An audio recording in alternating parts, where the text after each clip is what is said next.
line. Check the radio, pit crew is far from slow. The lights no longer yellow. Ready, steady, go.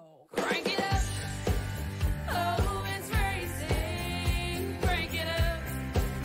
Oh, it's racing. Crank it up.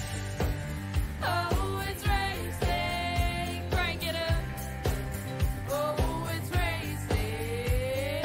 In love with the ride. Burning rubber smells real nice. Fuel it up once or twice. Come on, fast is the way to drive. Crowds all on their feet, not one bothered by the heat. Imagine them in the driver's seat. Checkered flag would be sweet. Crank it up. Oh, it's racing. Crank it up. Oh, it's racing. Crank it up. Oh, it's racing. Crank it up. Oh, it's racing. Everybody get ready. On your feet. Here we go. 3, 2, 1. Crank it up.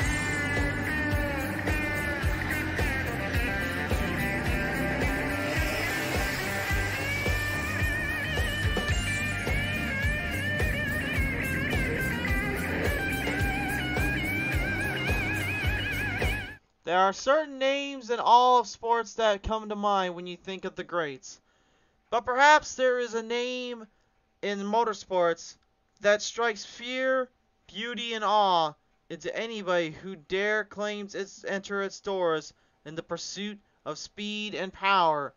That track is best well known as Talladega Superspeedway.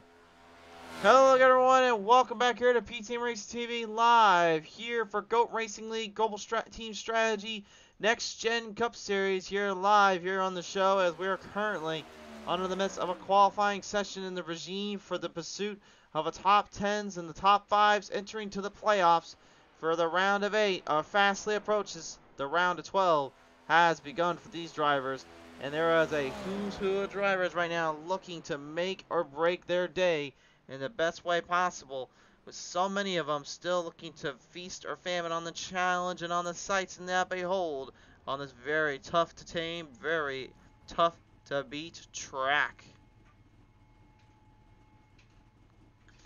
And the last time we had cut off here from our Bristol race, we had absolutely seen madness ensue. Maurice Burnett, Richard Crane, Justin Reynolds, and Bill Hales were eliminated from that session. Now, the session includes upwards of Michael Strickland, Joseph Gravala, Aaron Jackson, Sean Burke, John Hammond, Cody Sturgill, Brandon Burkhart, and Charles Van Schaik as the top 8 entering in, but Bud Shearer, Cameron DeRue, Christoph Hall, and Nathan Bogart in a deadlock to try to claim those spots.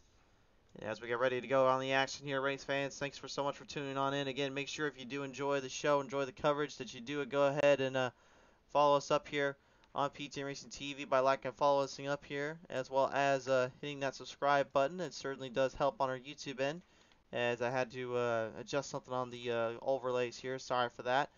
Let's take a look at our race info today, presented by, of course, our friends at GOAT Racing League. So this is 2.66 miles in length, and what a track to be had and to be found on. This is an absolute wild-ended, high-banked, high-speed, no games, no way, no how, tri-oval designed up, D-shaped configuration.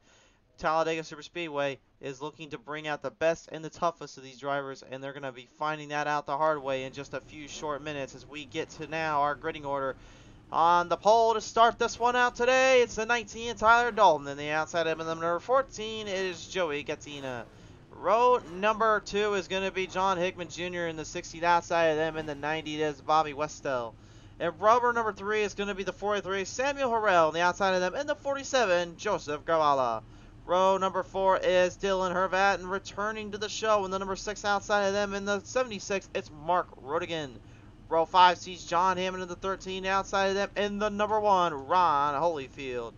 Row number 6 is Michael the Striker Strickland in the 88, outside of him in the 18, Cameron DeRue. In row number 7, that will be piloted by the 9 of Dakota Kramer. Outside of them in the 93 is Bud Shearer. Row number 8 is the 21 of Ed Burrell. Outside of them in the number 16, Nicholas Biscotti. In row number 9, it's Russell Ottaway, the 89. Outside of them in the 24, That will be Cody Sturgill. In row number 10, it'll be Maurice Burnett in the 8 outside of him. In the number 2, it is Ricky Edding. Row number 11 sees the 83 of Brandon Burkhardt with the outside of him in the Big 12, Aaron Action Jackson. Row number 12 is Charles Van Schaik in the 23, the outside in the number 75, Stoney Bennyfield. Row number 13 is going to be Philip Schmitz in the 29, the outside of them in the number 39 is Kevin England. Row number 14 is Anthony Zirkle in the 4, the outside in the Big 5, Nathan Bogart. Our final starters today will pilot row 15, Richard Crane in the 36, Ryan D. Cook in the number 10. Race fans, you hear the roar, you hear the pour, you hear the motors corn and soaring.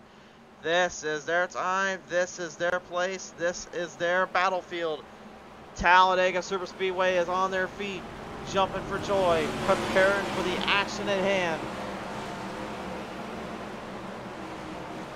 What kind of madness will we see pulled off here on PTM Racing TV? What kind of drive to survive will these drivers pull to get their way to become a possible contender entering in to the next round, a round of 8? The first of their challenges is up against them.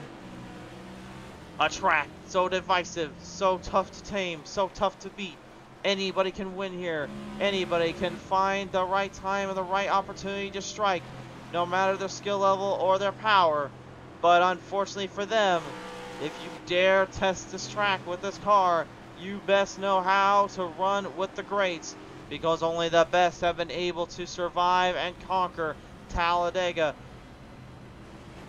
Will we see another new winner here on the show, and will another driver be able to pull it off and pull the big upset on the playoff drivers? We're about to find out. We bring him to the front straight away. It is time for Go Racing League to bring the power, the sounds, and all that. And then Global Strategy Team Next Gen Cup Series, lights flicker on. It's time to go racing here on PTM Racing TV, stage number 1 in full pursuit.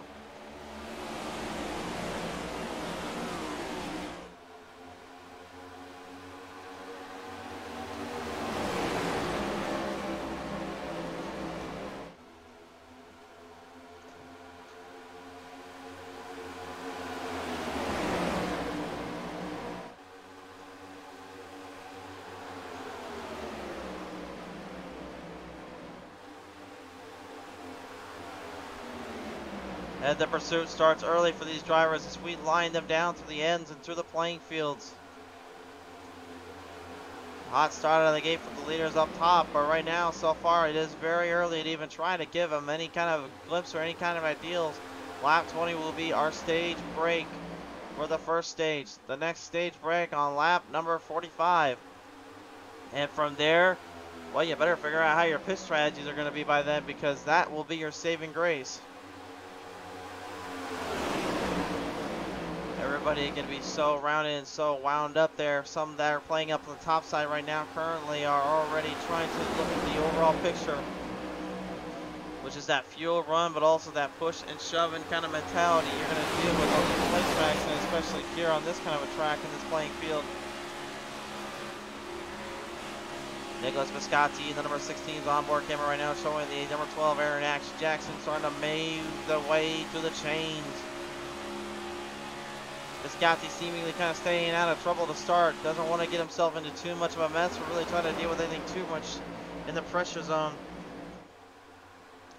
Now, it is true as well, and just like what we saw last time at Talladega, we know there is a whole host of things that can happen, and we don't know who could possibly come out with the victory. But one driver seems to be already well aware of that and well ahead of that. The Sim 500 811 number 9. That is the Ford Mustang driver, Bobby Westell. Westell has put the 9 kind of Casey Kane a la Bill Elliott styled up machine up front immediately. And a Sim 500 teammate behind him, Tyler Dalton, right now using the Fords to their advantage. The Fords have always had an advantage, I feel, on these plate tracks because of the fact they have that sloped in design to allow the airflow to kind of duck in and then scoop up through that spoiler. It helps kind of increase the momentum and the power. The Chevys and Toyotas have to work extremely hard to get around that and really be well aware of what that situation brings to the table. As the North Carolina 811 of Joey Gattina falls back. He's trapped in the 3 wide tangent. Drivers heading to the top. We've got a huge run up top side right now. They are running it double file, then 3 wide in. There is so much going on right now. And Westell opening the door up a little bit. Ron Holyfield says, don't mind if I do. Sneaks his way in, the number 1. Gets a great draft off. And Rodigan follows from behind. You're going to see that a lot today, I feel, already out of the gate. You're going to see a lot of drivers just kind of take what they can, choose their spot, choose their line, maybe lead a lap, maybe lead a position, and then just kind of get out from there.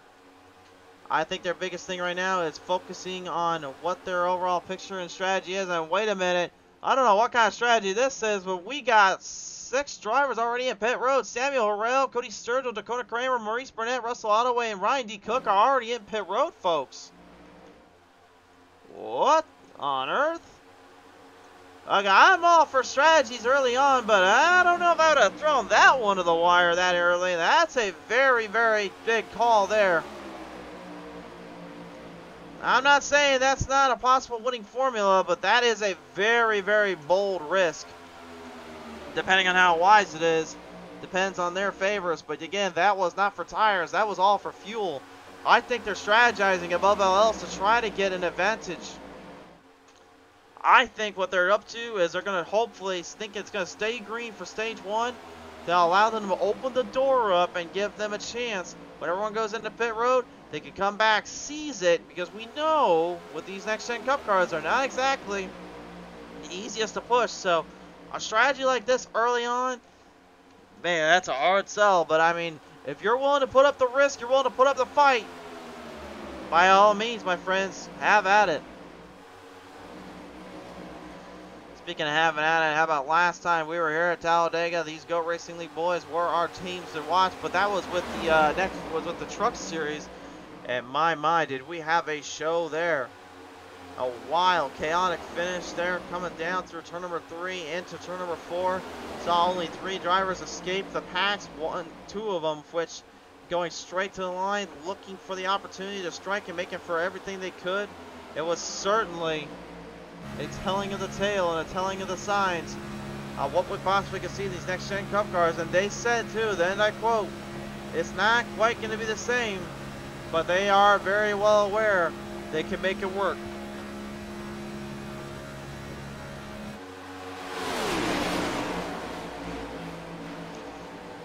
Take a look at that brackets right now, too. Look at that, 3 Fords, 2 Chevys mixed in there, and then another Ford, Chevy, top 10. I said it once, I'll say it again. These 4 drivers right now, in my opinion, have a slight advantage over the Chevys and the Toyotas, but just the fact of, again, they got that car design, that car plate, and honestly, if you look back at Talladega's history and you look at Daytona's history, the Fords have always seemingly figured out how to control the airflow around their cars and control the narrative of what they like to do. Buicks and Chevys have always had a bit of a spot there as well. I know the Chevys are the most winning car in all of stock car racing for NASCAR, in the Cup Series especially. But when it comes to plate tracks, I always say it, and I'll say it more often than not, I always feel like the Fords are where the drive line is going to be at. That's not stopping the Chevys, though, from making a little bit of a plunge into the depths here. Ron Holyfield trying to lead the Chevy guys into the Vandals. The Camaros right now trying to get up ahead to those Mustangs, but at the moment still they continue to dominate. The XI batteries, number 6 of Dylan Hervad. What can you say about this guy? Many times, many races, many victories here on PTM Racing TV. And yes, he even got it dialed in here one time on Talladega's end. This was actually the track that I think I made that famous call after so many times of trying. He finally figured out a way to get to victory lane. He was winless leading in from, I believe it was the Flyby Cup Series days, only to finally shatter his speeds and shatter that strength and get himself into victory lane.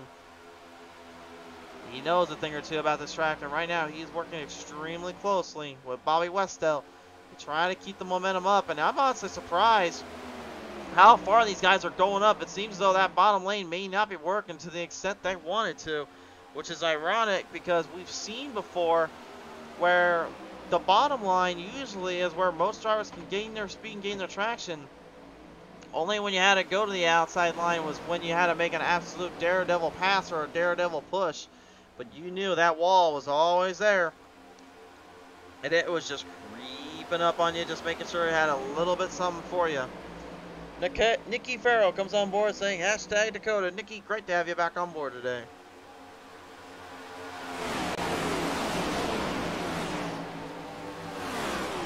10 laps in and out of the 20 right now for stage number 1. Still so far, Bobby Westell currently a race leader. Dylan Hervatin trying to close him down in the gap. Here comes on the back of the outhouse, searching to the White House.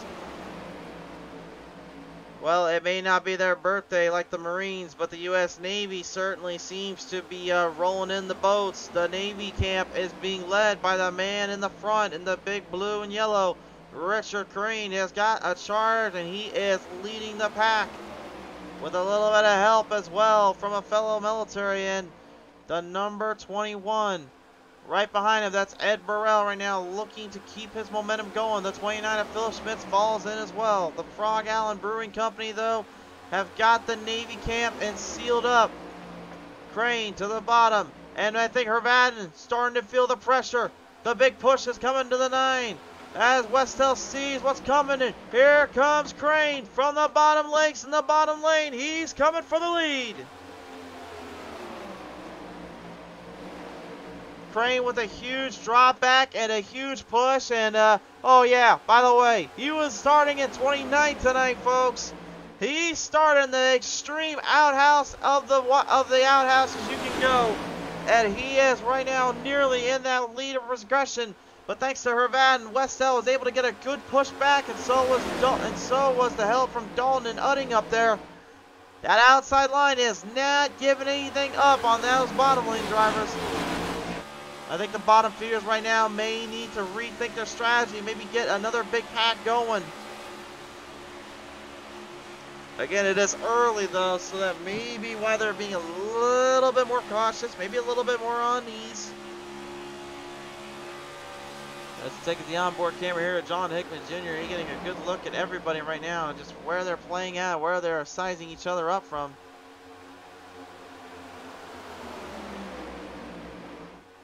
$13 out of 94 laps here so far. John Hammond in number 13 Joker Mobile here already kind of making a little bit of a headway here.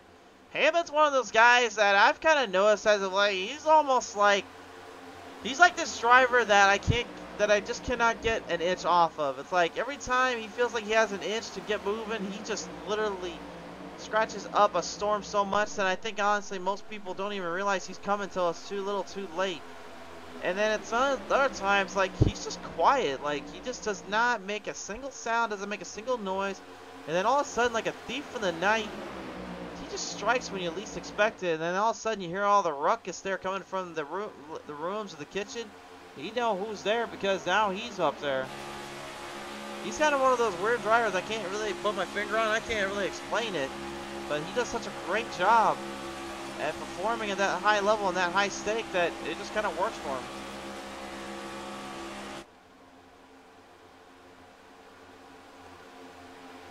Crane after that huge push, falling back yet again. Here comes the number 14, Joey Gattina. Seemingly almost kind of crossing everybody up. And I think he wants to cross up one more. Got company from behind. Dalton will follow behind and line him up. Hammond comes with him. Looks like Hervatin and Westell might be losing their little back here. They're going up and going through. Wait a minute. Hammond's going to pit road. So was a few of the other guys. Trying to get a camera on them as they go into pit road. Hammond, Jackson, Burkhart, Scheich, Strickland, and Gravala enter into pit road. So now we need to see if that strategy that earlier on we've seen from guys like Kramer, Sturgill, Ottaway, Cook, Burnett, and Harrell actually come into full effect against the other guys. If it does, and if they do, that will certainly make up for the lost ground time they had earlier. And don't think we forgot about them, folks. They're still hanging around back here.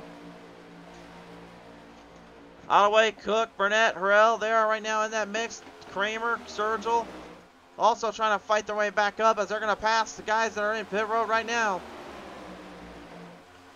Those drivers enter off of pit road and now exit in. We got more going into pit road. Biscotti goes in. Crane in trouble here. Goes below the yellow line. Backs off and gets to get back in the throttle quickly though. You can't lose that bubble. If you lose that bubble from that draft, it's game over with these next gens. That's the biggest problem with running a play track race like this. You need all the airflow and air current you can get just to keep speeds locked up and dialed in at full speed.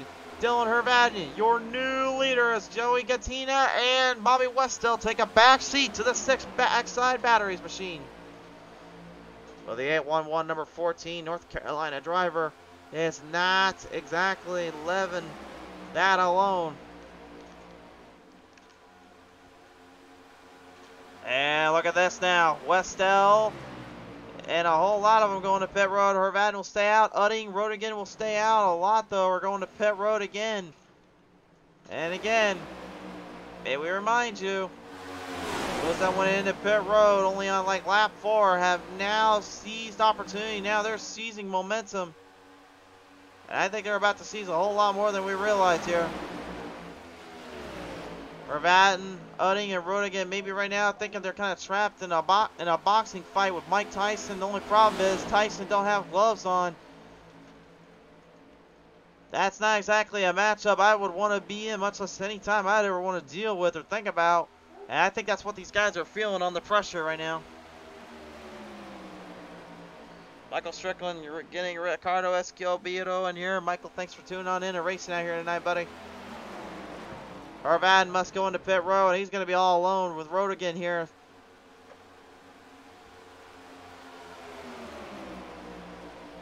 I'm absolutely stunned right now. This strategy may work. They've got 3 more laps left before they know it will. Udding currently using a draft partner. He's got the number 39 of Kevin England right now right in front of him as they try to intertwine and interswing. He's hoping he has saved enough. He's taking it a little bit easier, taking a little bit more under control. He's about halfway across the track compared to Kramer and them. As Kramer, Sturgill, Ottaway, Cook, Rodigan have now moved into the top 5. Their pit stop was on lap 4. The rest of them, 14, 16, 17. Maurice Burnett, the only driver that was in on lap 4 that did not get the lucky break or the lucky spot. The same situation the others did, and Udding is heading to pit road. That now opens the door up, and the speeds are high. They are masking almost 200 miles per hour right now at full force. They're at 199 right now. Kramer looking to try and steal the lead off. You got drivers getting out of pit road though. Udding too little too late. We have a new leader, Dakota Kramer. And with just 2 more laps remaining, you've got to wonder to yourselves, did those drivers that went into pit road now see what these guys are up to for stage number 2? Will they try to play that strategy out, or will they continue to do their own thing? If I was them, I'd maybe watch very carefully when these guys go into pit road, and if they can, strategize above all else, because honestly, this was a winning strategy right out of the gate. Now, it will not work, though. I'll guarantee you this much right now. That will not work in the final stage, but for stage 2, for those that are trying to get stage points in the playoffs, that's going to be a big deal. That's going to be a very big selling point for those needing it, and I'm pretty sure these guys are well aware of that. Strickland is trying desperately to get Shike, Dalton, Hervadnian, Jackson, Viscotti, and Gattina to get back into this to get those guys, but they're not getting much speed off it. One more time around here as they come off the reins and off the fields.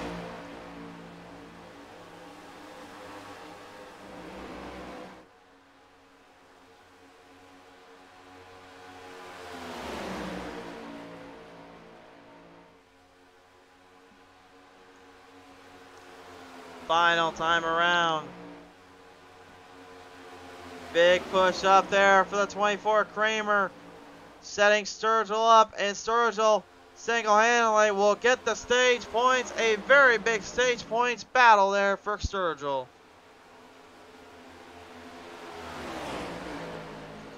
Goshen will enact for stage number 1 break.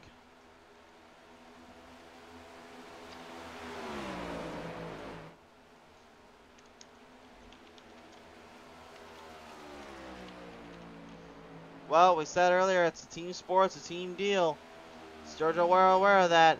He brings the Marvel Avengers endgame into its own endgame as the Iron Man schemed up machine brings it to stage number 1.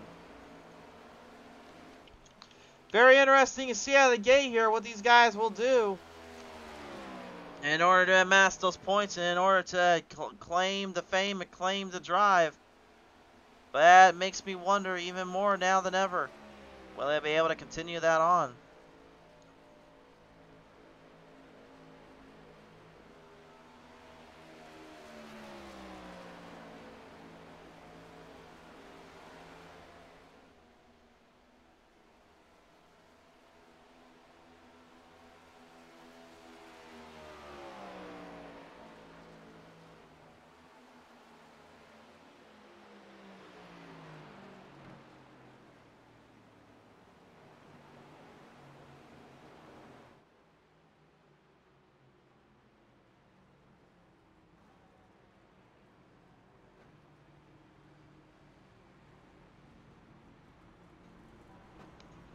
So pit stops right now are going to be plentiful and plenty of them.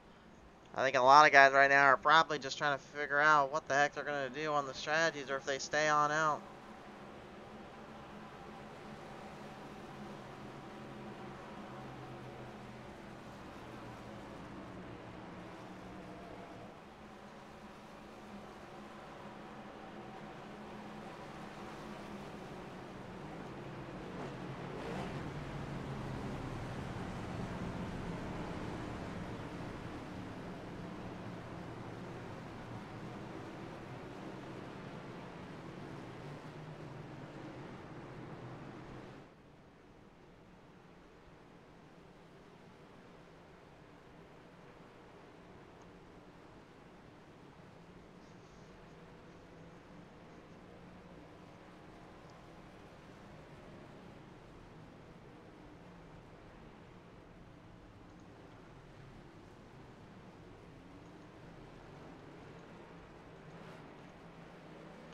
Well, coming out of pit road, Charles Van Schaik will be the number 1 spot out. So the Cross 23 will put the fast lane machine in the top spot. Tyler Dalton, Dylan Ravatin, Russell Ottaway, and Cody Sturgill will come out in the top 5, bracket it up.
Ricardo Escobedo also coming on board saying get the W, Strickland. Joe Gravala coming on saying let's get it done. Gravala, El Paso is watching. Go Army. Great to have you all on board as well. So stage number 1 resulting in some very interesting strategies in terms of pit road stops as well as performance on the other level, as Charles Van Schaik, before going back to the green, will bring it back to pit road. Tyler Dalton will join him. I believe they're going to go for another set of fuel. Bud Shearer will join him.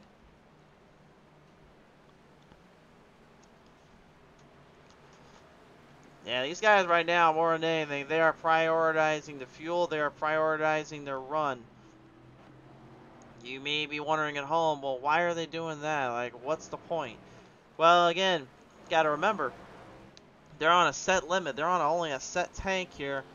And as a matter of fact, on the fuel, they have 50% fuel in these cars. So they only get it up towards about 16 to 18 laps, depending on whether or not they can actually stretch it out and keep it going. So the more fuel you can get in that car to keep, the better off you become. Then the hard part is now then trying to find a way to push these cars up to the front without losing it, without getting wrecked or crashing. You see where this is going? That's why these next-gen Cup cars are so difficult to work around and deal with on these plate tracks. They're extremely good for it because that makes for the racing to be even harder. But at the same token, it does make it a little bit more chaotic to the point of no return.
So here we go, back to the line, back to start, engage, the speeds, engage, the struts, and the throttle. It's time to go racing again. Stage number 2 here at Talladega.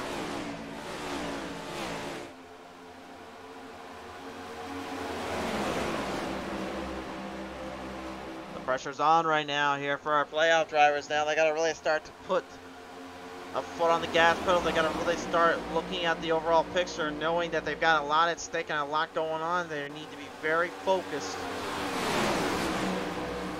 And lap traffic also, that's going to be an even bigger problem right now. Currently, the field catching very closely up to the rest of the packs.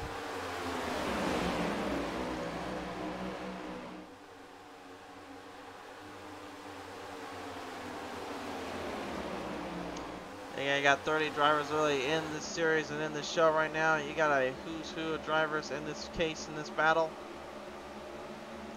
It's a lot of drivers right now to be even thinking about, much less even considering. Samuel Harrell, number 43, gonna go another lap down. He's now 2 laps officially down.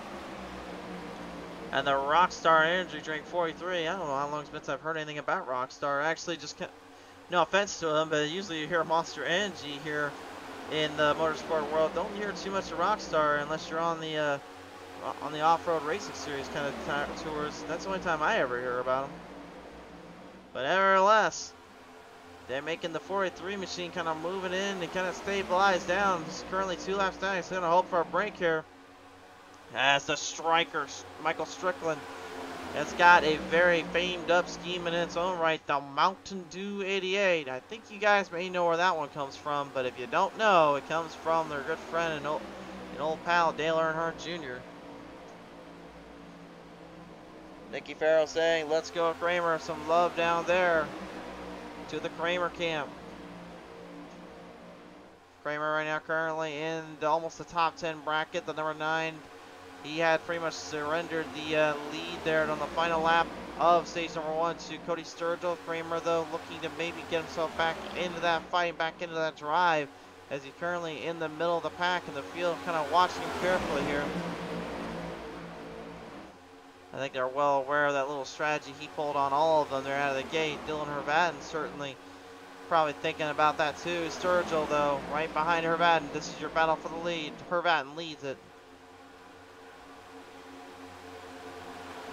Oh, look at this now in the back of the pack. The number 10 of Ryan D. Cook going to work with the 43 of Samuel Harrell. Lap traffic. He's going to use it to his advantage. He's going to use more than just his traffic to advantage. He's going to try to use the entire car up as he brings this number 10 up into the front of the pack. We're on board here with Cook. You can just see how quickly, too. You build that speed up and then all of a sudden it's just left for naught. So difficult to really get around and have to really kind of punch into the tickets.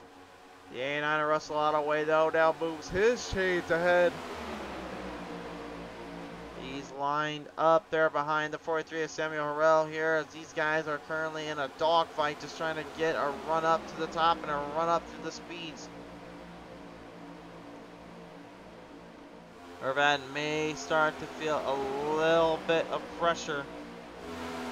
Coinciding kind of coming in on him here. Ooh, a little bit of a bobble there, though. Got to be very, very careful. The 89 of Ottaway almost getting sent to the shallow round. It avoids trouble there and avoids any contact or any problems, but it needs to stay alert and stay mentally checked in.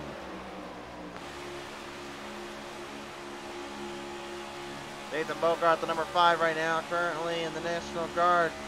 Round up, number 4 Mustang. He's currently trying to stay in close, to stay on the verge to run up to these guys and trying to take some speed away. Joseph Gravalla, you can even see him in the 47, the Autolite machine, just down below, staying very under control and stable here.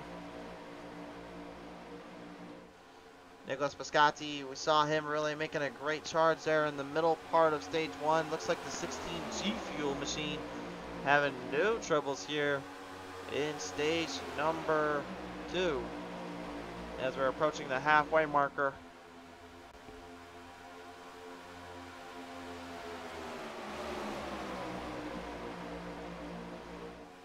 A lot of run up and a lot of speed burrowing in. Look at this. We've got the drivers heading for pit road. Let's see who we got. Strickland, Hammond, Gravalla, DeRue. And they're going 3 wide while they're at it up top. Look out for the number 4. Here comes Zirkle. Anthony Zirkle has said enough games, boys. We're going back topside, and it's time for an unlimited number 4 to drive the planes with Burkhardt following the suit. And Higman Jr. trying to help him out. Oh my. That right there is some absolute workarounds and some teamwork on the top. Even the 21 of Ed Burrell is using that to his advantage as well as he tries to cave them in.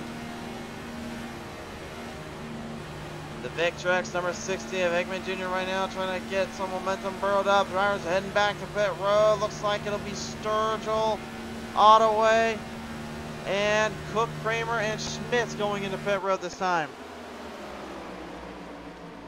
Still 3 wide off. The 5 of Bogart has not left that line. Richard Crane starting to make a move back in the Navy vessel. He is starting to rustle some feathers and rustle the momentum up. Probably while he's at and cussing like a sailor and making sure the team is well aware who is the man in charge.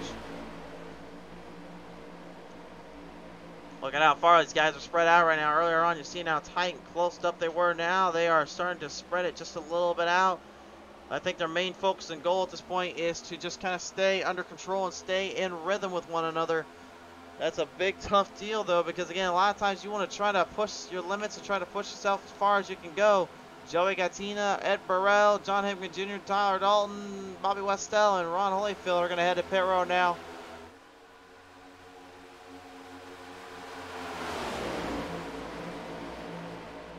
Seems like more as we go too. We're seeing a lot of different strategies kind of thrown out the window or kind of thrown at each other. I'm not sure which one will win out in this one because honestly we saw earlier where it seems like you went in pit road earlier, you had the advantage, but the downside is when you go back into pit road later, you have to get a full fuel run, so the more fuel you burnt up there from that, the harder it's going to be later.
Lap 36 of 94 now on the marks. And certainly right now we have seen a lot of guys starting to really dictate the pace, dictate their strategies up as far as they can, trying to hope for the best. I think the later you get into this race though, the harder it becomes to really narrow down a strategy. Aaron Action Jackson gonna head to pit road looking to wake his way to the teams. As it looked like Brandon Burkhardt nearly shall we say, throw himself into the grassy plains to open up his own lawn care service. He was at least able to avoid that, but that could have been very, very bad.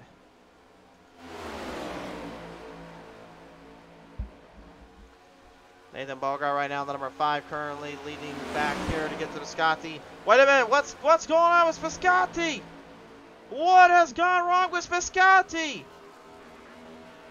I think he's got a jam throttle in there. Something has gone wrong in the 16. He's got something majorly concerning here on the back half. Literally, the car going straight left. Here's a look at the PTM instant replay. What the heck happened to the G Fuel 16?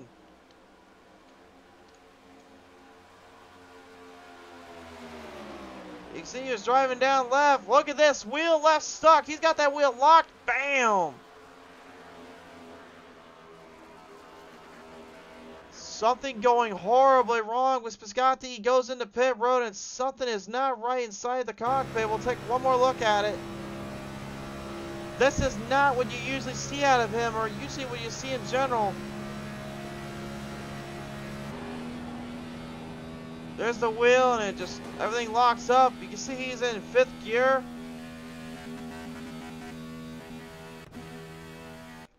Motor nearly quits on him. Now, I can't say he has gotten back in the car. The car is in pit road. He's getting towed right now, but he is looking to try to get it in and out as quick as possible. I don't think he's going to be able to finish this race out on the lead lap, though. That was a huge mistake. Whatever the part was, and whatever the part happens around there. Oh, look out, though. Trouble on the back half. I think that was the 9 of Kramer there that got swooped in there and got taken for a bit of a ride. No caution. They remain green. What on earth is going on out here? Literally, we're seeing drivers get throttle stuck and steering stuck. Now we're seeing guys get pummeled out here. What the heck? Take a look at the replay. And Jackson gets clipped. There's the 88. I can tell you that was Strickland. I'm not sure what went wrong with Strickland, though, or whatever else happened. We'll take one more look at it. This is the chopper cam you'll be watching now. Right up front. Oh, there's the reason. You can see right there, Gravala trying to avoid a driver. Slowed down on the pace. Everybody else not aware of that. Great save and driving by everybody, though, to at least stay under control. And, oh, look out there. Cody Sturgill. Oh, my. Great save by Sturgill. Caution is out and about now, race fans. That was the reason for the caution, but I think that was really just due to, in large part, to the chaos of pandemonium happening during that little wreck and that little skirmish. So they did not get to lap 45, so that was not the end of stage number 2.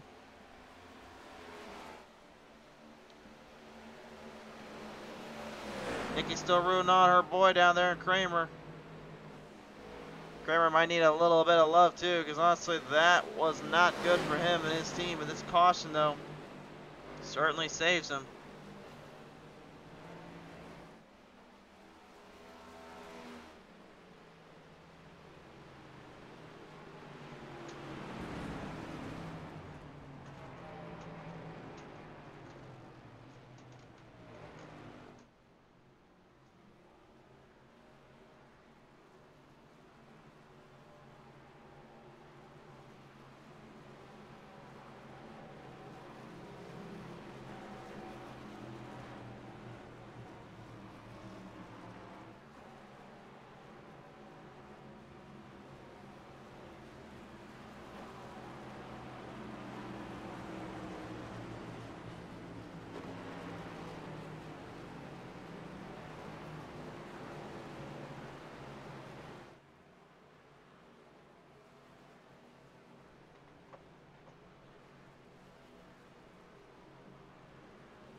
So while the field catches their breath, we're catching ours right now. Currently, chaos ensuing and madness all around us here.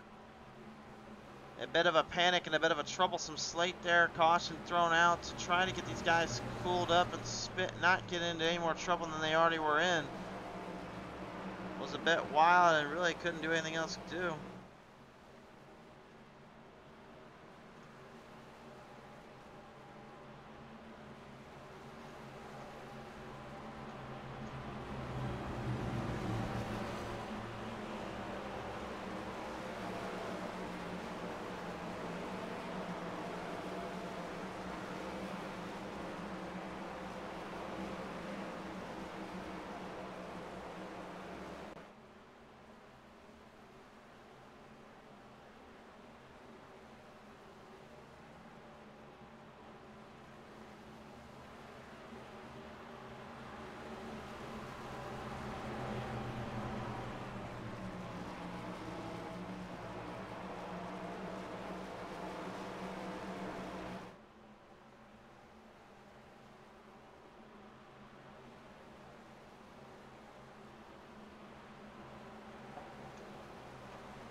Double file back in now. Pit stops made. Strategies thrown away. Positioning key. Positioning set.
Nikki saying hashtag holy fan for life.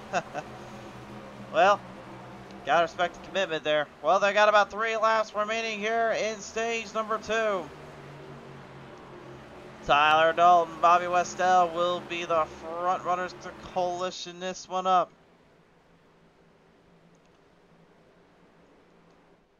The coalition of drivers right now, the GOAT Racing League, about to bring and set sail for another set of laps. 3 to go.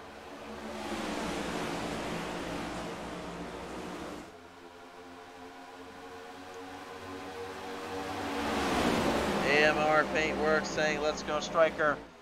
The Striker being Michael Strickland, currently in the 15th slot. It's got some work to do.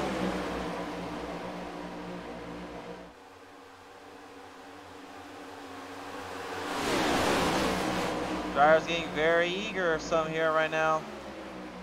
Dylan Herman pushing Bobby Westell as much as he can, trying to make a move on the inside. Got a good jump off, but Charles Van Schaik straight to the inside.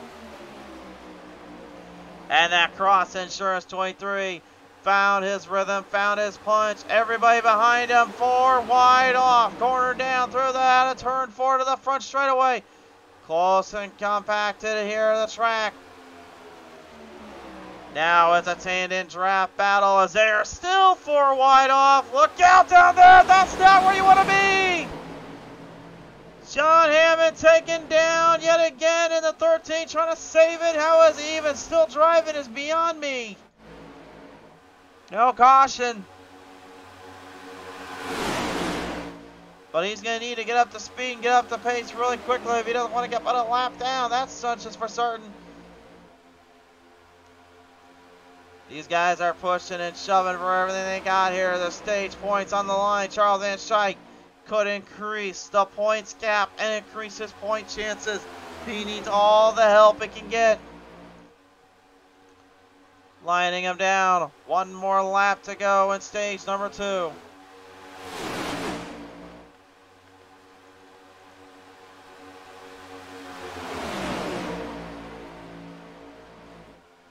Charles Van Schaik now has got the run on the bottom lane. Cameron DeRue right behind him, pushing him.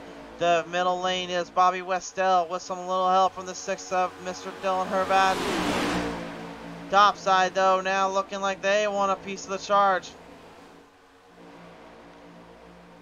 They're going to try all they can. I don't think they're going to have enough time, though. Action Jackson coming in as well. Dalton, Westell, Jackson trying everything they can. Kramer going to the outside with Herbatin following.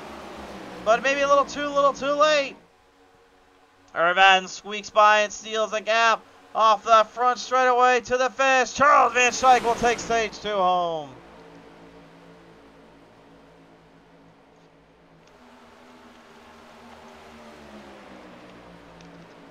So stage number 2 going to go this time around to Charles Van Schaik. Cody Sturgill last time was able to take home stage 1, which means we have 2 different winners, which means we need to find ourselves a tiebreaker. But who will that be? It remains to be unknown.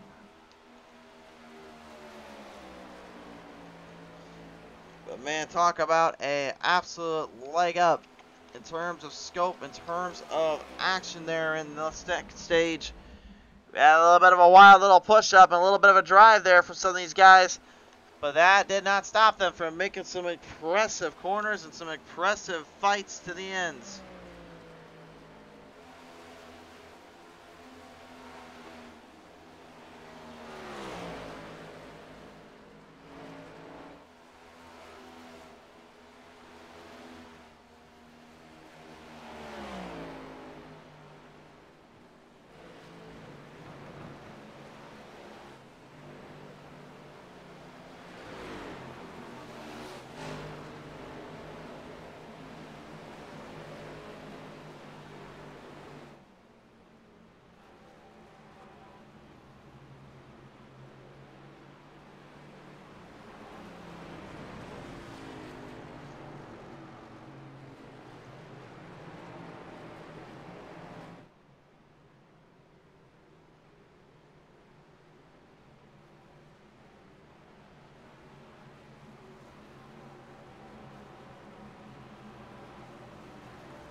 So the field now heading into pit row. We'll have to see how the strategy's kind of coin up here. Everybody getting in where they have to, looking for a tremendous pit stop.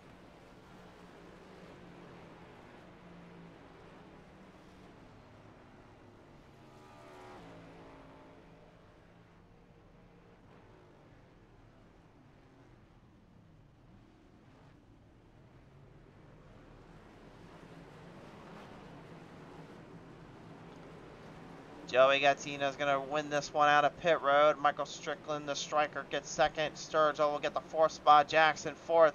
Fifth will be Bud Shearer. This should be an interesting one now. To see how we have come far here in this one and see where we have gone now. We are halfway done with this race. And in my humble opinion, nobody has been able to figure out how to take full control.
So field now has their own choice at hand. They have their own decisive nature.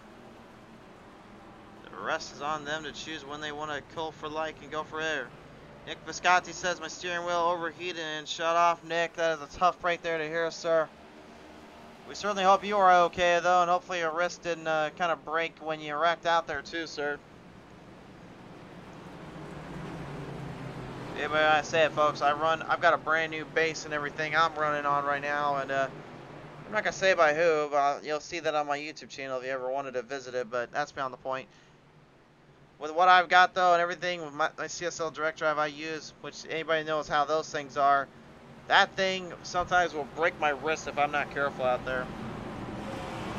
So I don't even want to imagine what that must have been like when that car just decided to go turn straight left and turn off on you. That's got to absolutely hurt.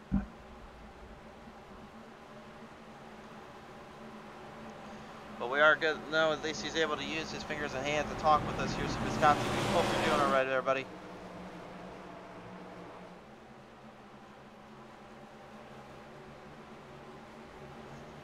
So, field is now lined back up, set back in pace. We are past halfway done with this race. The rest, well, that's up to these guys. For Joey Gattina, I think at this point it's really simple. He's going to try to make some of these playoff drivers sweat a little bit and make sure he makes it a little bit more interesting. For Michael Strickland, a win here pretty much kind of seals his deal. He needs this badly for the round of 8. Positioning is key, and positioning is extremely high on the line and high regarded at stake here.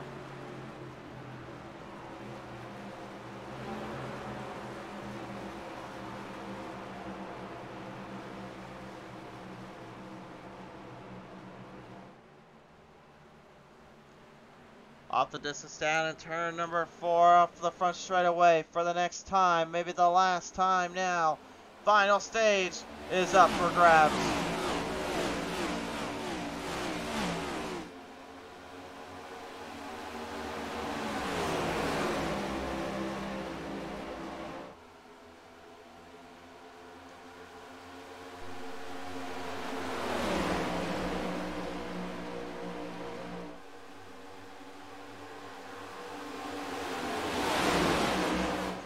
Final stage up for grabs right now. Everybody currently moving into positions and trying to find where they want to put the speeds up for grabs. Many of them I feel like are trying to stabilize the car off and just trying to hope for the best when they can. Maybe find some more work when they get to it.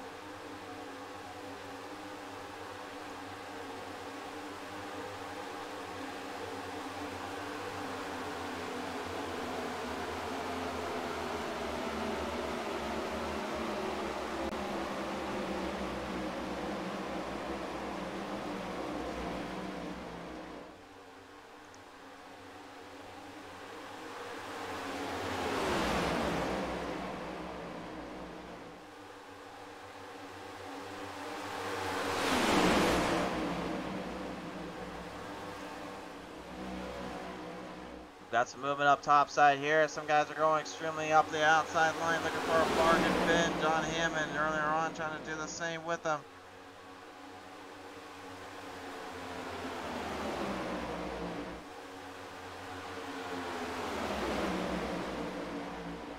They are 3 wide off on the top side. Every driver right now trying to keep a push, keep a stint, if you will, on the run.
Remember, entering in this race here, drivers were in a deadlock here in terms of scope and terms of position for the round of 12. The guys are right now in this round of 12 trying to make it into the round of 8. Include the likes of Michael Strickland, Joseph Gravala, Aaron Jackson, John Burke, John Hammond, Cody Sturgill, Brandon Burkhart, Charles Van Schaik. Right now they are on the top levels, but Schaik is on the bubble with Shearer, DeRue, Hall, and Bogart looking in.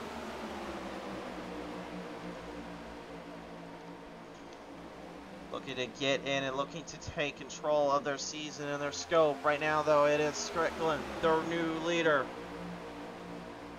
And the fans know when they see an 88 usually running up top for that lead, they know that it's got a full jump of speed and a full jump of power being used up.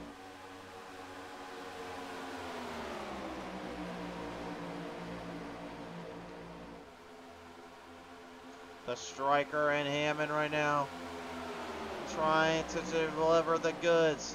Hammond earlier on, though, you saw him get caught up in some big wreck in a bad situation earlier. Expanti's still in pit road. He tried to get back out and came to a dead stop. He's out of it at this point. Bobby Westell now moving the chains up to the top. He's got help from Dalton. The 19 Sim 500 drivers are right now looking to be the favorites to finish this on a high note. But look out below.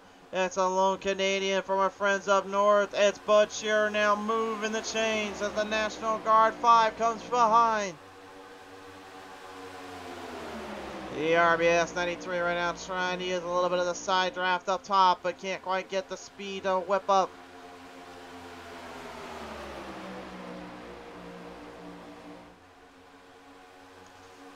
By the way, Shearer is in driving the Ford Mustang body style, but I think he painted the BMW scheme up on that one, if I am not mistaken. I could be horribly wrong, and I could just be butchering that look, but I'm pretty sure that's the BMW style up on that one. Like the BMW M4 thing.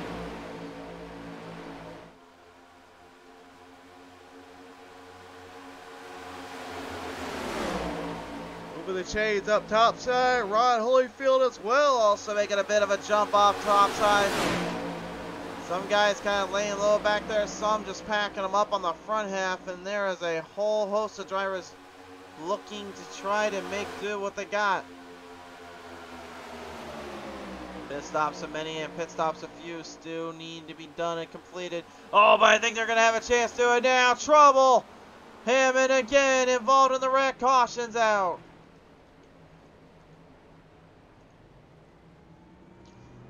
Well, last time there was no caution that flew. This time the 13 does get a caution out.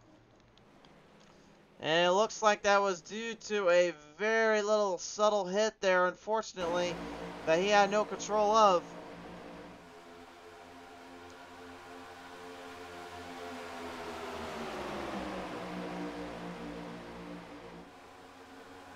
Got crossed up there from the 88 Strickland. You can see Sturgill trying to back off. Hammond, though, I mean, honestly, if you're going to wreck, I mean, that's probably about as smooth as you can be, honestly, for a little tap and a little gap there. No damage on the 13. I think really the only thing that affected him was his tires, so thankfully he can go in and get a few of those.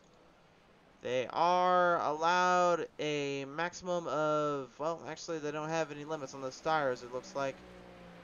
That is the word I am being brought to my attention.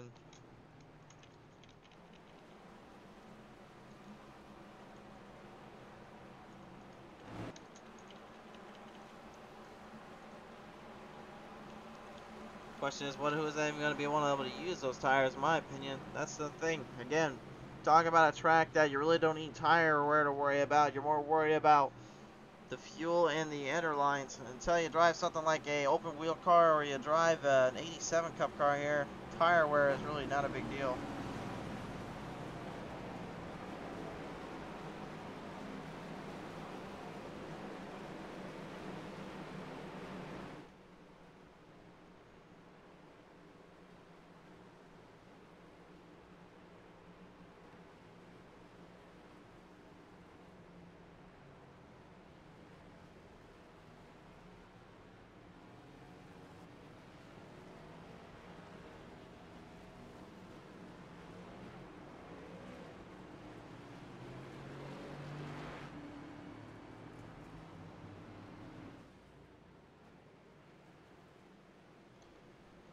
So coming right out of pit road now, the fields.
So Dalton, Westell going to stay out here as well. The rest of the field pretty much kind of pick and choosing their lines, pick and choosing their spots.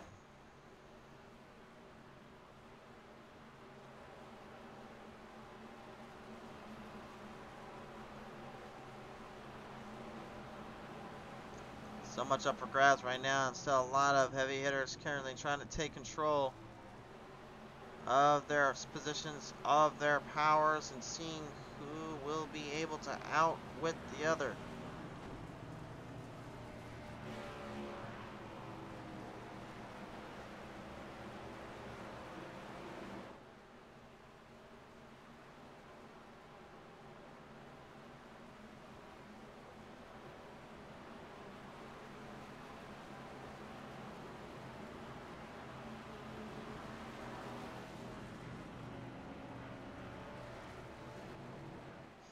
So now we're going to bring him back to life here this next time on by. Race fans currently still need to get to lap 94. We'll have about 35 laps remaining coming to the line.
Line it back down, green back out. Here we go again.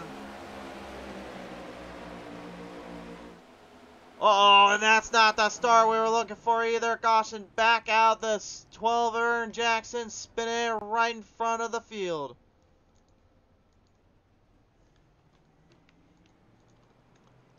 And yet again, some more feathers ruffled up here as the field came to the line, came to the start. Jackson did not get off the line.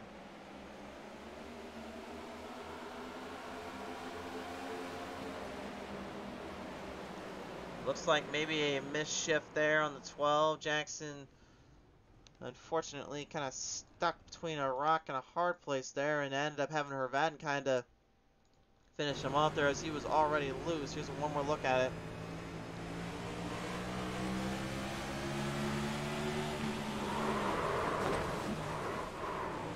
Yeah, he misshifted it in there, and you saw as soon as he got tapped, he was done for.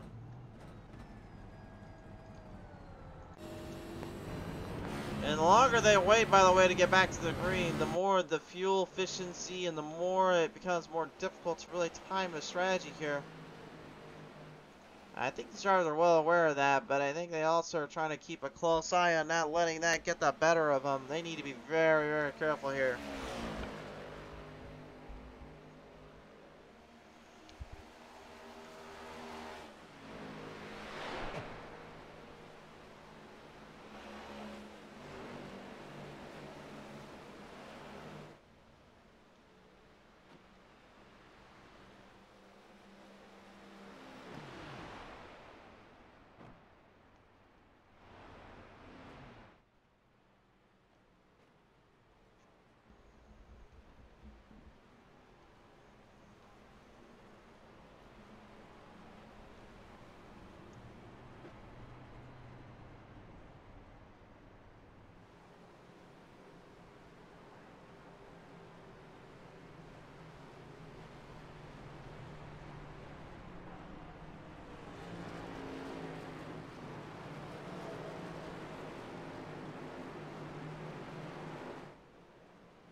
Well, should be getting back to the one to go marker now as the field continues to move their way to the pack here.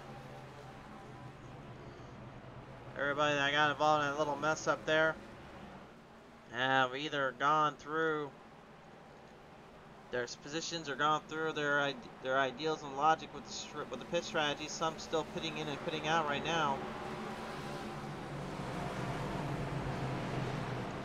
And the longer they wait, the more it becomes frustrating to time a perfect strategy out.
This time around, can we get them off the line, get them going to the straights here? They'll lead them back through the front straightaway from turn number 4. This time on by Dalton. Shearer, DeRue will be the front runners coexisting this one off. Green back in the air.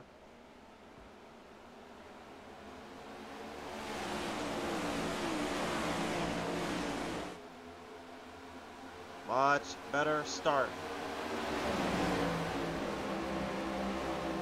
We've got just 31 laps remaining here, folks, and now timing and opposition's coming into play. Tail whip on the outside. Dalton now moving up ahead.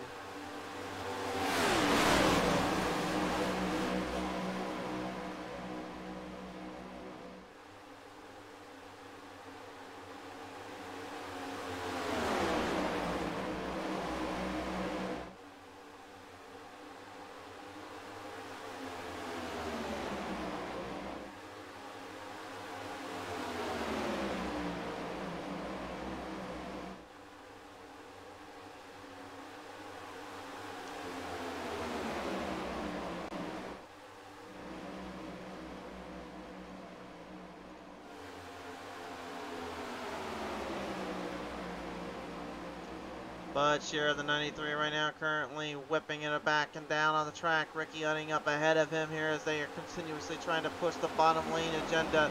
The outside lane seems to be where they get all that momentum back from, though. Not having to corner off as much and having to give more speed to the car. I think that's why they're really getting so much grip on that outside. It's not as tight and it's not as loose. It's actually just about right, surprisingly. But again, you need a good pack of drivers to make it work up there in order to gain the speed and traction you can give to make a run for it up there.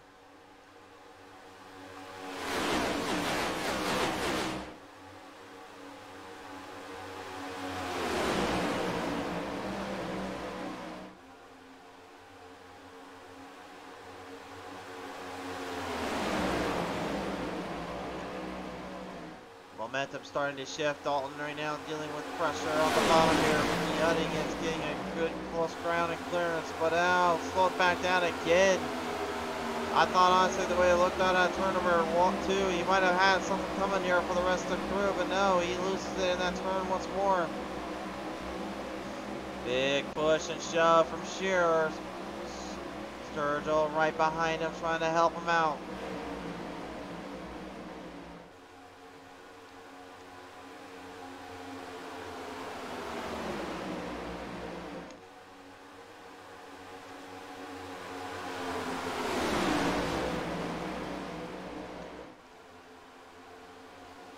Frankly, it's impressive to me and amazing to me that we've gone this far, this long, and seen so much kind of corner action now. Oh, look out, back down there. I think that might be the 18 of Cameron DeRue. It was. And the Monster Energy number 18 Toyota Camry sent slinging to the left. But he hangs on. Got Michael Strickland right there with him, helping him out.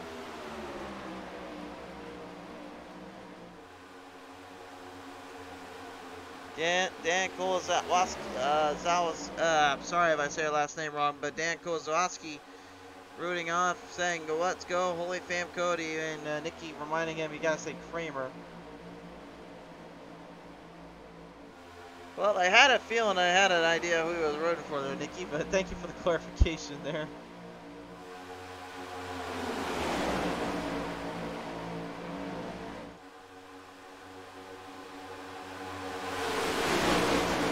Him up on the front strap now. Look out! Here comes the 76 Mark Rodigan. Now trying to get the riding hour up into the battle zone. Bobby Westell, Joey Gattina, and Tyler Dalton right now on that playing field and on that zone. Every driver for themselves here looking in. Ron Holyfield also one of them here. 26 laps remain.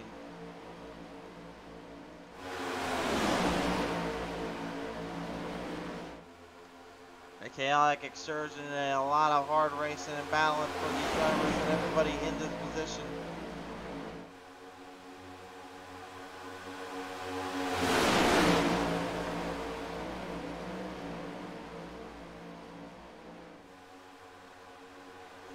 Popping them off the top end. Look out down there. Trouble up on the top. One of them in the wall. The 89 Russell Ottaway slamming the wall protection off, and the Sweetwater Toyota Camry has now slowed up a pace, slowed up the distance. There's Dakota Kramer now actually getting a little bit of help from that. Moved into the 14th spot, making a run. Farrell saying, Kramer corrected me last race. Okay, fair enough, fair enough. Well, that's not Kramer then at that point.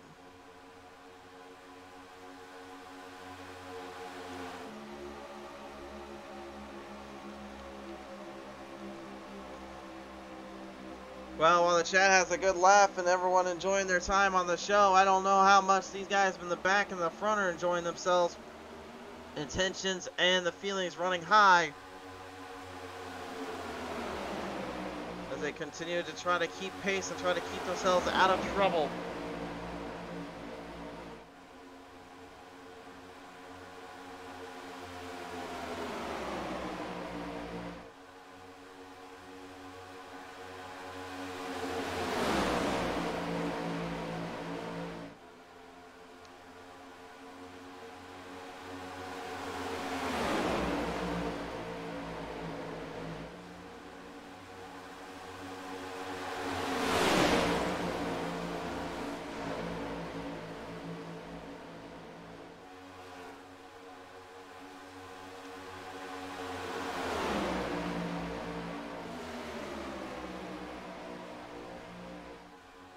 Road again taking the lead away. Ron Holyfield falling behind, getting there as well in the third spot. Your hard charges right now include Utting with 17 positions up, Sturgill with 12 up, 20 for Nathan Bogart, 15 for Philip Schmitz. Everybody right now leaning in and just kind of watching their priorities and watching everything go up into the speeds they can get them to.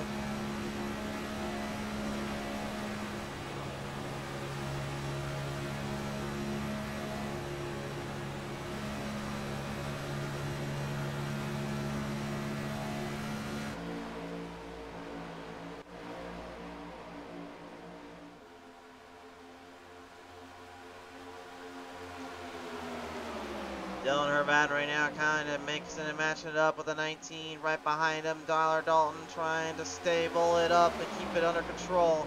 Hervad would love to visit PTM Racing TV Victory Lane again here in the GOAT Racing League, a division he has not won it yet. It's been so long since we have even seen the old closer here on the track. He returned in great harmony though, and he returned with an absolute vengeance today. We go on board here with Charles Van Schaik on number 23, currently with Cameron DeBrew following from behind after that little hiccup he suffered there off turn 2 earlier. These guys, without a doubt, in my opinion, are feeling the pressure. They're feeling the intentions starting to wane on them and starting to become closer than ever. 3 wide off. Right now they are currently holding the middle and the top and the bottom up a bit. The bottom lane is where everyone is hanging loose down into and just kind of staying under control.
There you'll see the marker with 20 laps left. So much on the line here and so much at stake. You guys just do not give an inch. Aggression's starting to get a bit rampant. A lot of guys are not exactly leaving things up to chance here. They're trying to make their own destinies. Well and behold.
Coming up close. Oh, look out. We're up ahead. Samuel Harrell managing to get himself back in the lead. Look up at top. Oh, hold on, boys. Woo-hoo-hoo-hoo-hoo. That was 3-4 wide for a minute, and it could have been disastrous, but they hanged on. And Harrell, not losing any possession, gets his spot back in the third. Does lose the lead for the minute he had it to, but now drivers head to pit road. Now the pit stop's extremely crucial here. You can't time when the pack goes in. Your team may be left high and dry, and that's the last thing you want. Cody Sturgill right now making a crank. I'll move it back with Herbat now on top side, the 6. Almost pulling a bit of a Keselowski move. And then let's Keselowski edge style. Taking it full center off, full center aboard.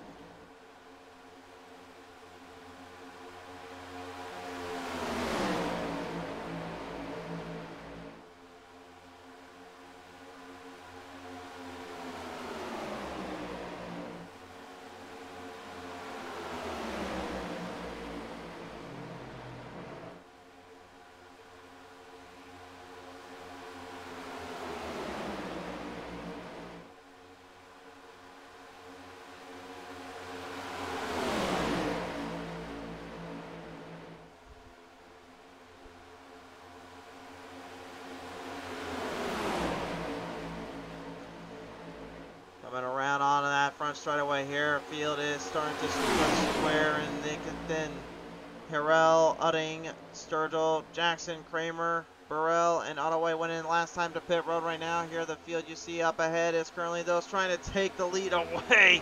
Road again, getting clipped big time by Hickman Jr. As the 9 goes into pit road, so does a few of the others here. Let's see who enters in. I think Rodigan Schmitz will be the only ones left out there, and they will indeed. Yet again, another strong pit stop by these guys. No one made the mistake there on the pit stops all day long. They've managed to keep it nice and clean and relatively smooth. Crown Rose number 29 and Philip Schmitz here working hard with Rodigan to try and desperately get another solid end in performance here. But that field behind them is not going to be looking so nice here to them either. Matter of fact, they could be a bit temperamental and a bit judgmental, making things just a little bit harder to dictate.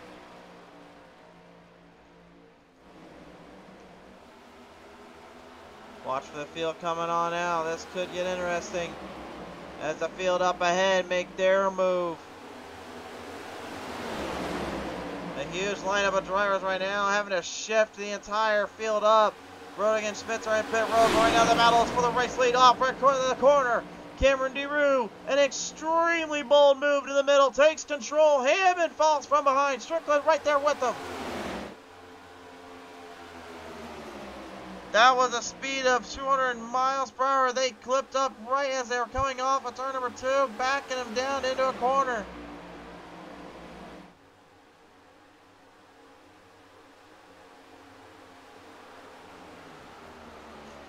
Leaving nothing to the table. Oh, wait a minute, there's trouble. There is trouble. And I think that might be John Hammond again. It is. Oh, my. Hammond and a few others involved in that wreck. Cameron DeRue also caught up in the mix-up. And another caution. A bruise out on the track. DeRue once again pushed and shoved. This time Hammond was the one that gets him a little bit coming off the front stretch. Looked like DeRue threw the block and oh my. Look at the right front of Hammond, man. That right front completely destroyed in. You can see the fender popping out completely and he knew he was in trouble there. It was a bold move for DeRue, in my opinion, to be able to try to do that, but I'm not too sure that may have been the smartest move, if you ask me.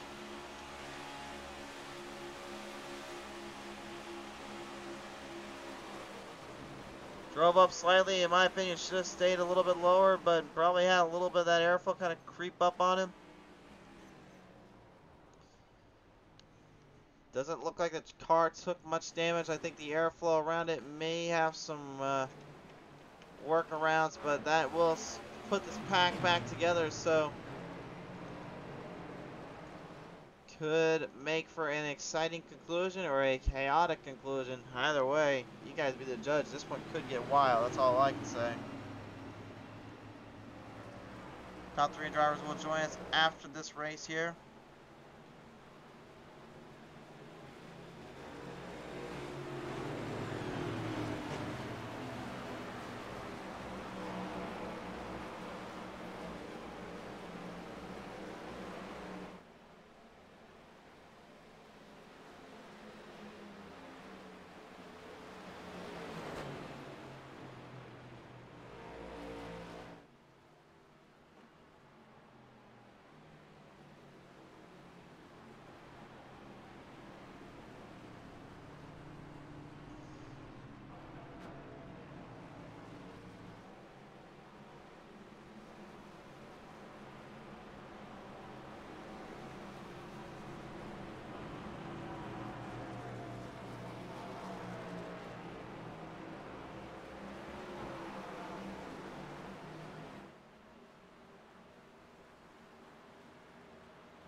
This could get a bit wild here now. The field's going to have to be stretched back in and have to deal with it.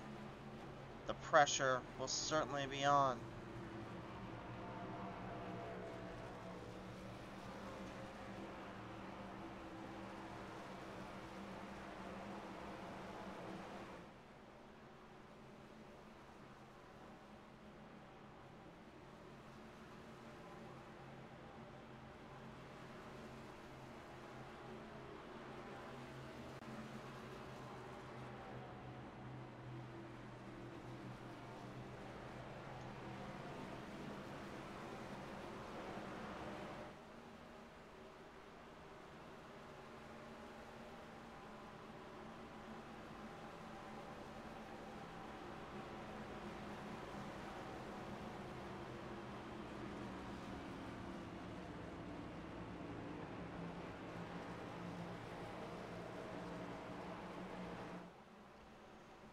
This field right now is probably just thinking to themselves, enough of the fuel runs, enough of waiting around. This could push some limits. This could absolutely torment some drivers.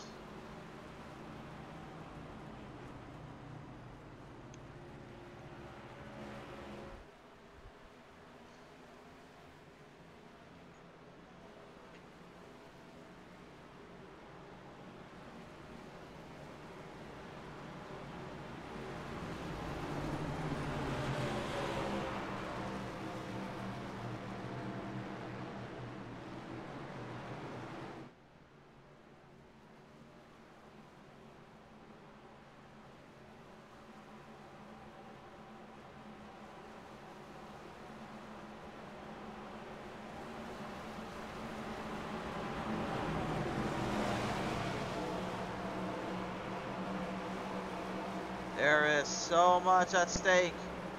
Playoff implications, higher performance, and a vast array of craziness mixed in between.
Time elapsing, time coming up.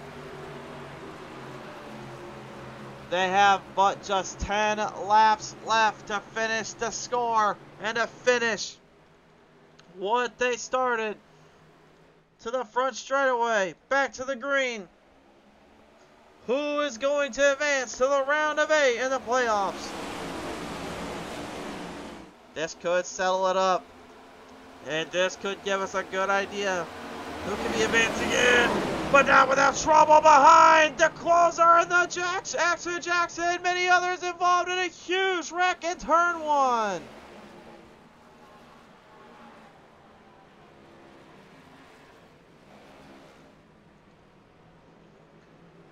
Oh my goodness, folks.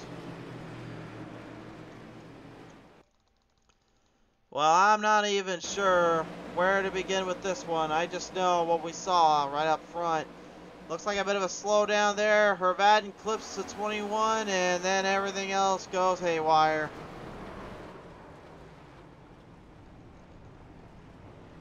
There are some things you just have to watch out for, and there are some things you just really cannot control. I think, unfortunately, we just found out what a lot of them is there.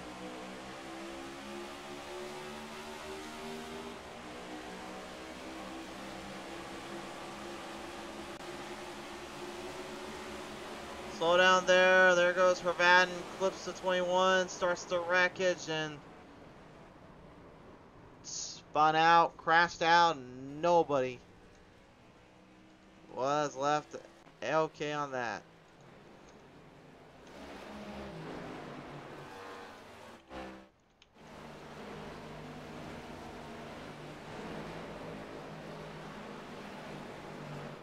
Fastly approaching some overtime racing here, guys. There has been a little bit of a shift in the dynamics here.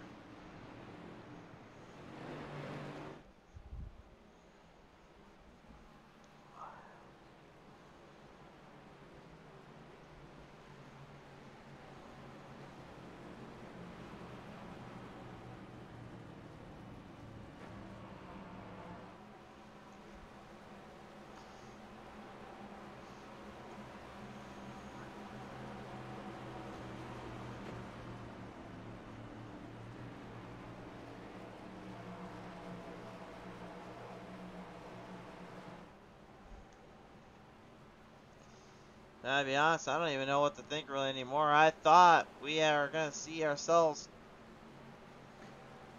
concluding up with a very big final end game, but they're getting to be a little bit harder to deal with and a little bit harder to control, it seems, when it comes to their overall pressure.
Well, right now anyway, playoff drivers, Gravales, Strickland, Shearer, Kramer, and a few Van Schaik, they all got something really up their sleeve here.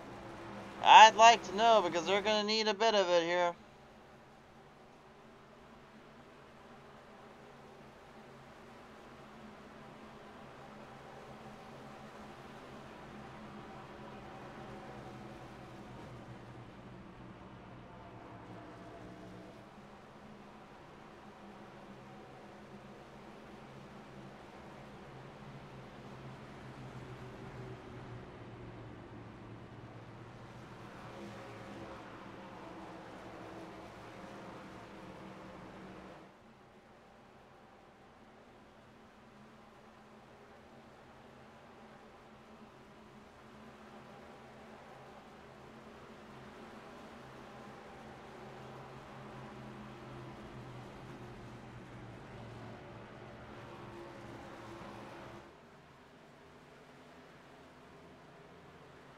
So here we go. Another opportunity about to arise.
Leading it down this time by, we'll put the top 5 on your screen for the final 6 laps if we can get this in.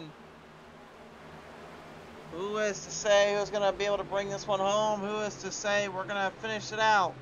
This could, though, indeed be the final restart. We are looking for the green flag to pop on by this go around off of the front straightaway to the tri-oval.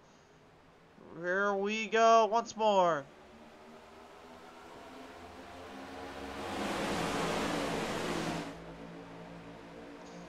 Have they learned their lessons? So far, so good. Much better start.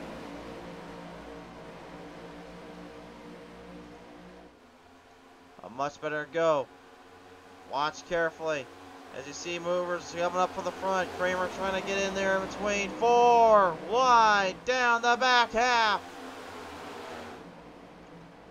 And nowhere to go. The 10 of Ryan D. Cook cooked up in there as well. Cook wrecks out. No caution yet. Charles Van Slyke in trouble as well. He gets it back on the track. He'll be okay. They're going to continue to stay green. Drivers are right now getting cleared out, and once more they're going to try to keep it going. They know they're coming closer to the end here.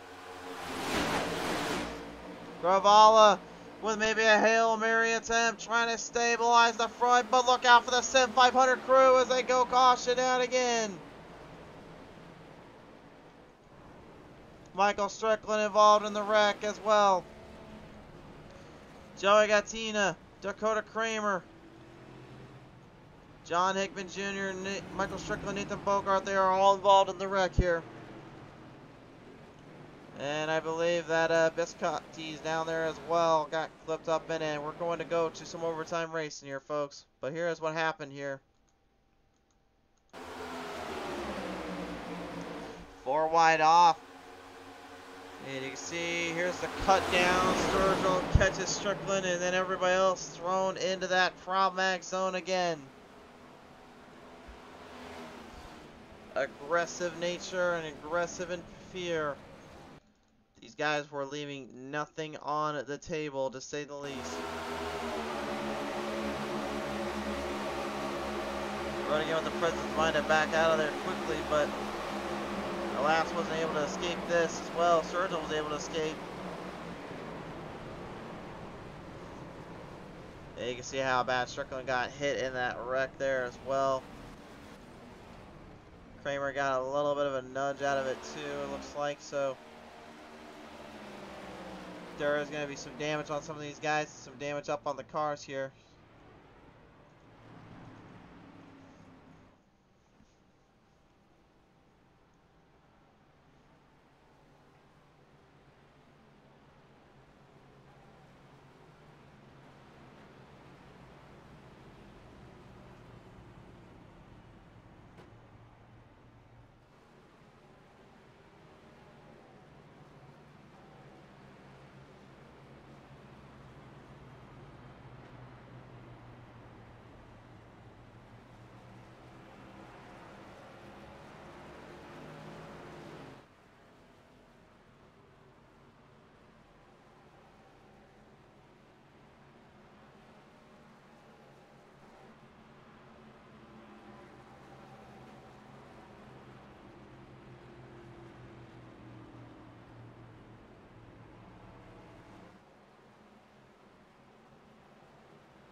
Stakes are running high here. We got 2 laps to go. Coming to the line.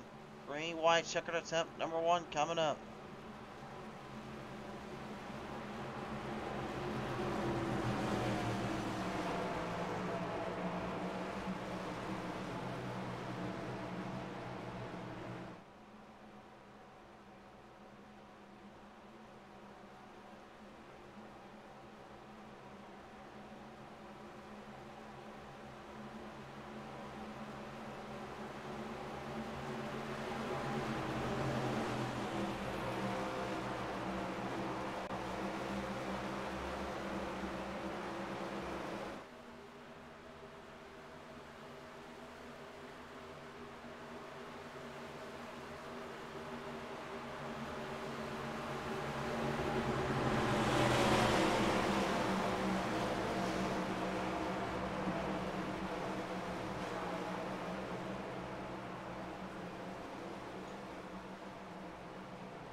Time extended, overtime racing now. Race fans, let me know in the comments section, who do you got? Who do you think? Do you think it's Bobby Westell with Tyler Dolan behind him? Do you think it's Joseph Gravalla with Cody Sturgill behind him? Or do you think somebody from the back of the outhouse is trying to clear the White House? Bud Shearer, Cameron DeRue, Dylan Hervatin, Michael Strickland, Nathan Bogart. They are all looking for the same piece of real estate. Top 5 on your screen. 2 laps to go. This time on by. Only one can come out the winner today and possibly punch their way just one step closer to the round of 8. Off the distance on the front straightaway this time around. We're going to send them their way.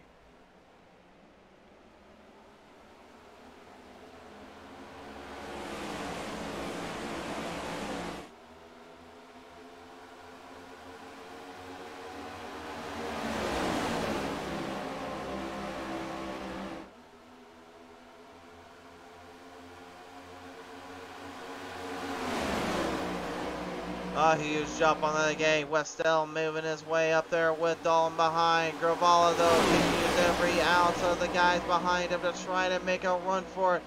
Guys are currently crossing each other over, looking to get around one another. Seizing opportunities when they can. Bobby Westell, Tyler Dalton, though, may have finally locked this one up. They'll reel him off, down off the front straightaway, down off for turn 4. Bud Shearer, with help from Cody Sturgill, trying now to move a chain up. Ladies and gentlemen, this is the white flag this time on by.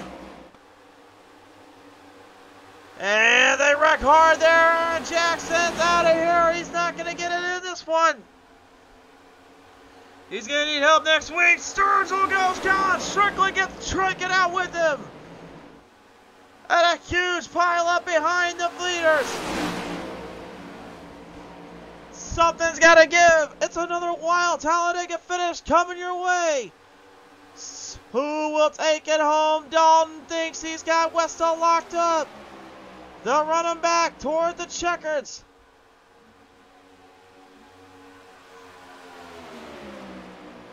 Coming down right to the finish line.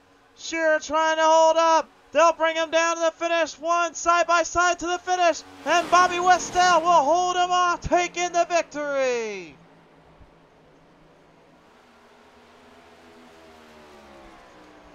Wow, wow, wow. And the Sim 500 driver is going to bring it home into victory lane today.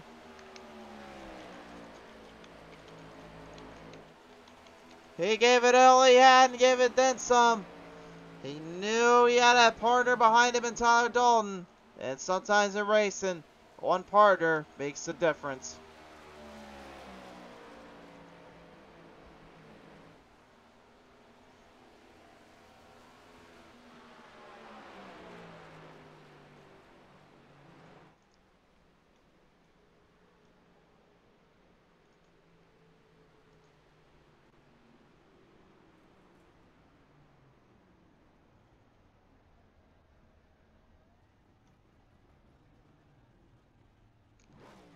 Something tells me he is going to be one happy camper. Yep, I kind of figured much. He gave his whole teammate Dalton a little help there. Trying to get it set up for a burnout.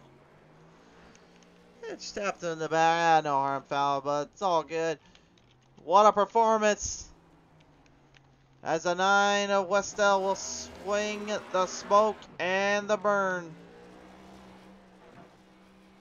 Here is your final race results now popping on your screen for Global Strategy Team Racing Next Gen Cup Series.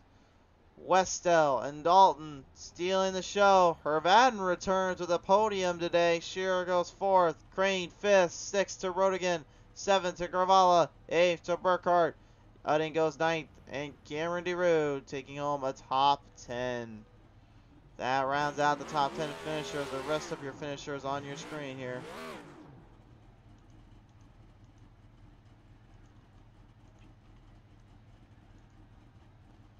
Talk about pure, chaotic, and hard racing.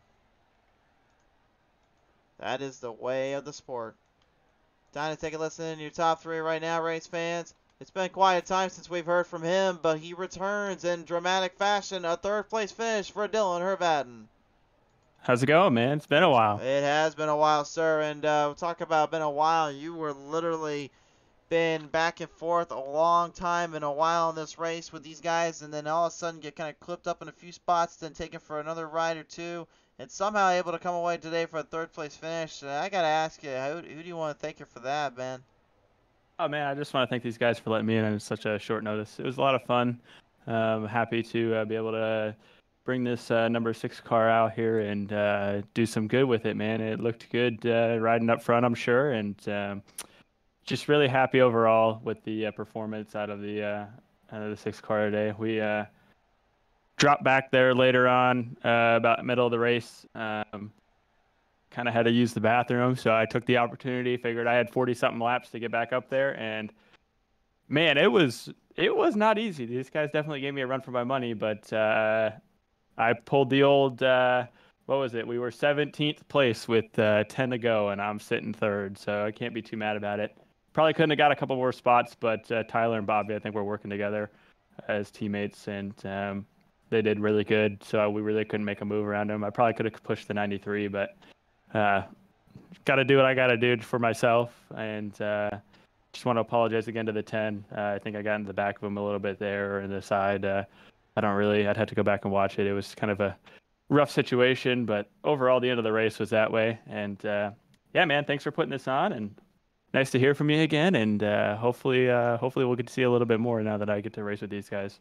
Good to hear from you again, too, Matt. And I do have to ask you one last question, though. I mean, will we see more of you, and will you be able to kind of return to your old racing ways, you think?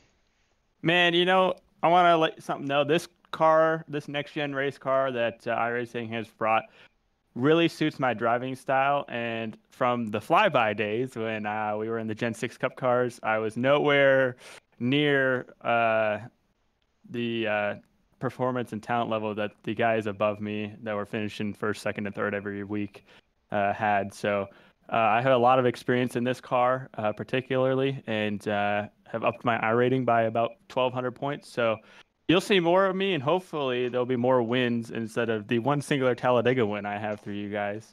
So I'm kind of excited for it, and excited to be running up front again with PTM putting on the show for everybody, and yeah, just excited to be where we're at. This is a great showing for us. Absolutely, Hervaden. Great to see you back here. Congratulations on the podium today, sir. Appreciate it, man. Hopefully we'll see you again soon. We hope to as well. Ladies and gentlemen, returning to the show, Dylan Hervaden. Well, he comes away today as your 3rd place finisher, but coming away as a 2nd man on the front, charging, helping out the team, and keeping this one in full bore. Tyler Dalton will come away 2nd place today, and Tyler, congratulations on that. And man, I have to ask you, you literally had Westell literally be in front of you this entire time. You pushed and shoved, you ran each other as hard as you could, and all in all, it worked out in the end. But how much crazier could it have gotten if you possibly had a run to kind of work with him to make it to the front and go side by side at the end? It would have definitely been fun to go up there and go side by side, but this was both of our first race here in this league. We work good together in other places, and we came in tonight.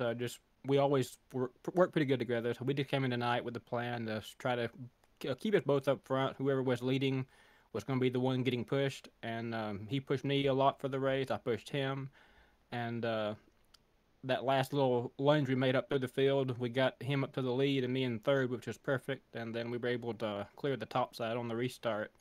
And once we got to the top, we knew it was going to be hard for anyone to get by us. Yeah, I was going to say, it seemed like as you guys got further into the race, it was going to be a lot more difficult to try to make those passes, try to make those corner entries, and it definitely seemed like when you got it to the last leg, that was really all she wrote, and really for you and this team, I mean, does that kind of add to the confidence level to try to perform out here again, when you say? Yeah, like I said, especially me and Bobby have a lot of experience racing each other at these plate tracks, and we know how hard that we can push each other without turning them and stuff like that. And so we pretty much knew each other's limits, and so I knew that basically that entire last lap I stayed just glued to his bumper all the way around the track, and we were in the red coming out of 4, so it was either going to be, well, we're either going to finish second or it's going to blow up. Well, it didn't blow up, and you managed to at least keep it into second today. So, Dalton, as you come away with that, I got to ask you, sir, who do you want to thank for this? Yeah, I just want to thank all my Sim 500 Mafia teammates. We all did pretty darn good in this race. I think Joey and some others had some issues, but we all ran up front there. This is my first race in the league. I want to thank the Goat Racing League for having us. It was a blast. I consider myself sort of a qualifying specialist, so it was my goal to get out there and get the pole. I was sort of proud of that. Yeah, just the team in general. We had a great race, and that was a lot of fun racing. For sure there. Congratulations once again on the second place finish here, Dalton, and what a performance between you and the team. Thank you. Ladies and gentlemen, Tyler Dalton coming away today here in second place, helping out the guy that comes away with victory lane. It is Bobby Westell coming away in the 9 today, and Bobby, congratulations here, man. This was wild from point A to point B, and I don't even know what the heck you can even say, man. That was just crazy. It was a good race. These restrictor plate, well, technically they're not restrictor plates anymore, but these races at the super speedways with this car, they really are indicative of running the high line. So we knew this from prior experience. So me and Tyler, we worked together all race, and every chance we got up there, the third line. We just stayed there, and for better or worse, and it worked out about 95% of the time. We would just be able to pull back in front of everyone. So yeah, we did pretty well. The team Sim 500, we did very well tonight, and we're just happy to be here and a part of this. I was going to say, yeah, Westell kind of talked about how you two kind of knew each other well and be able to kind of keep the aggression levels high. But, I mean, if it wasn't for that, do you think there would have been any way, any other chance you would have been able to get into victory lane today, you say? Well, the 6 was pushing me earlier tonight. He did a really good job pushing me during that first stage, and I was kind of making, since it's my first race here, I hate to be the guy who comes in and wins his first race out, but I was trying to keep an eye on people, figure out who could push, who was better out front, you know, making little notes in my head going, okay, this guy, that guy. But at the end of the day, I didn't have to worry about it, and had my teammate behind me, and we just came to that line, pushing hard, and got to the victory. Well, got to the victory and got to yourself to be in the racing mortality. So, Bobby, as you come away today with the victory today, sir, who do you want to thank for all this? I got to thank 811 Dig before Call Before You Dig, of course, our sponsor, and just all the guys that put this on. You for doing the interviews here, and it's been a great time for me. Been a great time to see. Been a great time to perform. What a performance for you and this crew. Congratulations, Westell. You are the winner here at Talladega. Thanks, man. Bobby Westell, ladies and gentlemen, will win this one out into the big 9 tonight and close out this day.